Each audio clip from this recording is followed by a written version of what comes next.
Green ટાઈમિંગ્સમાં વધારો થાય એના માટે મેં સૌથી પહેલાં અત્યારે જે મેં 26 સિગ્નલો પર બમ્પ હટાવ્યા છે, હજી 14 બાકી છે. આજે આજે છેલ્લી નાઇટ છે, તો બમ્પ રિમૂવલ જે છે સૌથી અગત્યનું હતું, જેને અમે પહેલાં કોર્પોરેશન સાથે મિટિંગો કરી અને કોર્પોરેશનની ટીમ અને ટ્રાફિક શાખાની ટીમ અત્યારે રાત્રે પણ મોડા સુધી 2-4 વાગ્યા સુધી સવારના જેટલા પણ બમ્પ સિગ્નલ જંકશન પરના છે તમામ બમ્પ અમે હટાવી રહ્યા છીએ.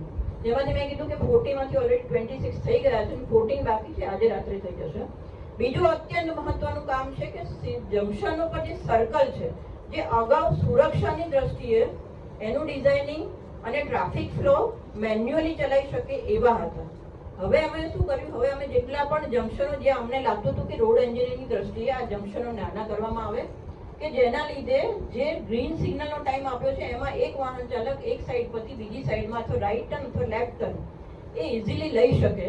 એના માટે જંકશનો પરના જે સર્કલ છે એને નાના કરવા માટે કોર્પોરેશન સાથે સંકલન કર્યું છે.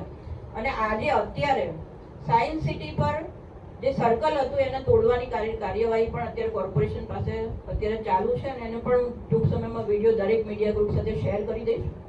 અને જેટલા પણ જંકશનો પ્રોબ્લેમેટિક છે કે જે તમે અત્યાર સુધી સુરતમાં તમારું બોર્ન એન્ડ બોટઅપ હોય, તો જેટલા જંકશનો છે કે જે ટ્રાફિકને અડચણરૂપ છે, જેમાં લોકોને ટ્રાવેલિંગ ટાઈમમાં વધારો થાય છે, એવા તમામ જંકશનો કોર્પોરેશનની સાથે રહી અને નાના કરવાની કાર્યવાહી ચાલુ છે, જેમાં આજે એક સર્કલ ચાલુ થયું છે. ધીરે ધીરે પ્રક્રિયા વધારે સ્પીડી બને એવા પ્રયત્ન પણ અત્યારે સુરત સિટી પોલીસ અને એસએમસી દ્વારા કરવામાં આવી રહ્યા છે. થર્ડ મુદ્દો છે કે આપણને બધાને એક ફરિયાદ છે કે મારે જવું છે તો લેફ્ટ હેન્ડ સાઈડ પણ બધા જ વાહન ચાલકો આગળ લાવીને ઉભા રહે છે, બરાબર છે. હવે આ બધા સબ્જેક્ટ કેવા છે, હું તમને જે કહું છું ને એ અવેરનેસના સબ્જેક્ટ છે, એટલે તમે જેટલું આને સ્પ્રેડ કરશો ને એટલું જ તમારું પબ્લિકની જે મિસકન્સેપ્શન છે ને એ નીકળતી જશે. અચ્છા, બધાને એવું છે કે મારે તો લેફ્ટ સાઈડ જવું છે તો હું શું કરવા અહીંયા સ્ટ્રીટમાં ઊભી રહું, તો એના માટે અત્યારે આખા સિટીમાં ફ્રી લેફ્ટ ટર્ન કયા અને કયા જંકશનો પર રાખવા જોઈએ એનું એનાલિસિસ થઈ ગયું છે, કોર્પોરેશનને અપાઈ ગયું છે. જે બોલાર્ડ્સ લગાડવાના હોય એ બોલાર્ડ્સની ઓપ્શનમાં અત્યારે અમારી પાસે જે કોન છે ચેઇન વાળા એ અમારી પાસે જેટલા ઉપલબ્ધ છે એટલા અમે રોડ પર રાખી દીધા છે. હજી થોડા જંકશનો પર લગાડવાની વધારે જરૂરિયાત છે. યસ મેમ, એમાં એવું છે તમે કોન લગાડ્યા છે, steel people are standing there only. જો હજુ પણ લોકોમાં ના બિલકુલ અવેરનેસ આવતા આઈ થિંક બહુ વાર લાગે. જો મને એવું લાગે છે કે 50% લોકો રોડ ઉપર જ્યાં અમે ચેન અને કોનની મદદથી ફ્રી લેફ્ટ ટર્ન બનાવ્યો છે ફોલો કરે છે. તમે પણ જંકશનો આઈડેન્ટિફાઈ કરો. હું એવું નથી કહેતી, હું કહું ને તમે માની લો. તમે જુઓ, તમે તમારા ટ્રાવેલિંગ ટાઈમમાં જુઓ, તમે તમારી ટીમ જે કેમેરામેનની ટીમ ફરતી હોય છે જુઓ, તમે 50% લોકો ફક્ત તમે કોન મૂક્યો છે ને ચેન મૂકી છે. આમ છતાં પણ 50% તો મને એવું લાગે છે કે અમલીકરણ થાય છે, બરાબર. એટલે તમે કોઈ પણ કન્ડિશનને કમ્પેર કરો ને તો પહેલા કેવું હતું ને અત્યારે કેવું છે, હંમેશા એ બે કન્ડિશન તમે કમ્પેર કરો ને તો જ તમને સિનેરિયો ચેન્જ થયો છે કે નહીં એવું દેખાશે.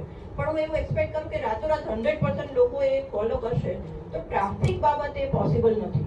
હંમેશા ચેન્જ છે ને ધીમે ધીમે આવે, સબસ્ટેન્શિયલ હોય. અને જ્યારે તમે ઈચ્છો કે છેલ્લા 15 દિવસમાં જો આટલા બધા ફેરફારો થઈ શકતા હોય અને સુરત સિટીની પબ્લિક એ જો સિગ્નલ પર ઊભું રહી શકતું એને ખબર પડે છે કે કોણ શેના માટે લગાડે છે, તો મને તો બહુ જ મોટું કામ લાગે છે. મને ખબર નથી કે તમને કેવું લાગે છે, પણ ખરેખર બહુ જ મોટું કામ છે કે 50% લોકોને કોઈ પણ દંડ વગર તમે એટલું સમજાવી તો ખરું કે તમારે કરવાનું શું છે. તો બીજું વાત છે કે જે અમે કોન મૂક્યા છે ને જેની સાથે ચેનને એટેચ કરી છે, એ ફ્રી લેફ્ટ ટર્ન માટેના પણ સર્કલ અત્યારે અમારા પાસે જેટલું પણ અવેલેબલ સંસાધન છે એમાં કરી નાખ્યું છે. હજી પણ